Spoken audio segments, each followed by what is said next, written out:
Sultan Iskandar Muda, beliau lahir di Banda Aceh pada tahun 1593. Dirinya menggantikan pendahulunya Sultan Ali Riayat Shah yang berkuasa dari tahun 1604 sampai tahun 1607 untuk Kerajaan Aceh Darussalam. Beliau adalah sosok pemimpin yang adil serta bijaksana. Undang-undang yang berlaku saat itu adalah Qonun Mekuta Alam al-Asya, yaitu peraturan yang bersumber pada Al-Quran, Al-Hadis, Ijma ulama, dan Qiyas. Berasal dari aturan itulah pijakan Iskandar Muda, menghukum orang-orang yang bersalah tanpa memandang bulu, tak terkecuali bahkan untuk keluarganya sendiri.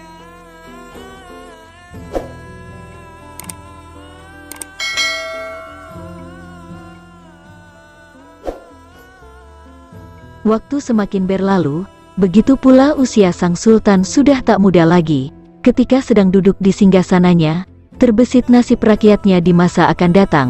Oleh sebab itu, ia merencanakan untuk memberi tanggung jawab besar kepada anak kesayangannya, sang putra mahkota, untuk menjadi pemimpin keamanan negara kelak ketika beliau sudah tiada.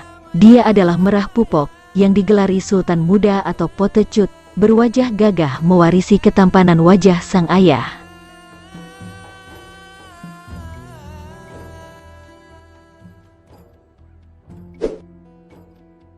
Meskipun minim pengalaman, Sultan Iskandar Muda berharap anak kesayangannya itu bisa menjadi kesatria dan kelak akan memimpin Kesultanan Aceh sebaik dirinya. Tapi harapan Sultan Iskandar Muda itu musnah secepat kilat, setelah salah seorang perwiranya melapor bahwa telah membunuh istrinya yang telah berzinah dengan Merah Pupok, tak lain adalah anak kandung beliau sendiri. Kemudian ia minta diadili oleh sang sultan atas perbuatannya itu. Setelah mendengar penjelasan perwiranya itu, Iskandar Muda kaget dan beranjak dari singgasananya.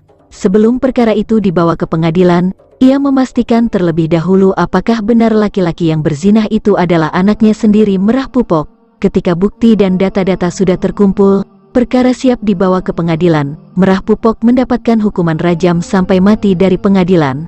Terpukul perasaan Iskandar Muda saat mengetahui anaknya melanggar hukum negara. Tapi keadilan tetap terus ditegakkan. Sontak saja peristiwa tragis ini langsung menggemparkan Kerajaan Aceh Darussalam.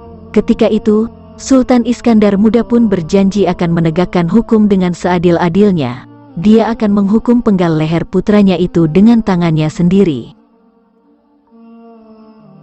Hukuman mati itu sesuai dengan konstitusi Kerajaan Aceh Darussalam, yaitu Qonun Mekuta Alam yang bersumber dari Al-Quran dan Al-Hadis. Hukum Aceh memang dikenal keras terhadap para pelaku kejahatan. Sebelum eksekusi mati dijatuhkan, para petinggi kerajaan menghadap Sultan Iskandar Muda. Mereka memohon agar jiwa Merah Pupok diampuni. Mereka juga menawarkan agar Merah Pupok diusir dari Kerajaan Aceh Darussalam. Tetapi Sultan Iskandar Muda tidak bergeming, dan tetap ingin menegakkan hukum sesuai dengan syariat Islam. Usai salat Jumat, Merah Pupok dibawa ke tempat pembaringan oleh Algojo. Dia mengenakan pakaian putih, wajahnya tampak tenang dan tampan. Dia menerima vonis itu dengan lapang hati. Saat kepalanya akan ditutup, dia meminta kepada Algojo agar dibiarkan saja. Dia ingin menatap wajah ayahnya terakhir kali, dan seketika darahnya pun tumpah, hingga cipratannya yang berwarna merah mengenai baju sang sultan yang bijaksana dan adil itu.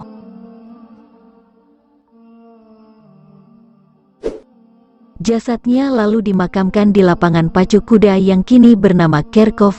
Hingga saat ini, makam itu masih terjaga.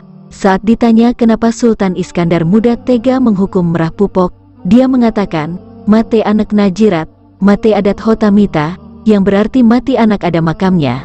Tapi jika hukum yang mati hendak kemana akan dicari? Dari kisah ini kita bisa mengambil hikmahnya bahwa Merah Pupok merupakan simbol tegaknya syariat Islam di Aceh. Kematiannya akan selalu dikenang, bahwa keadilan ditegakkan bukan hanya kepada rakyat kecil, tetapi juga kepada pewaris tunggal Kerajaan Aceh Darussalam.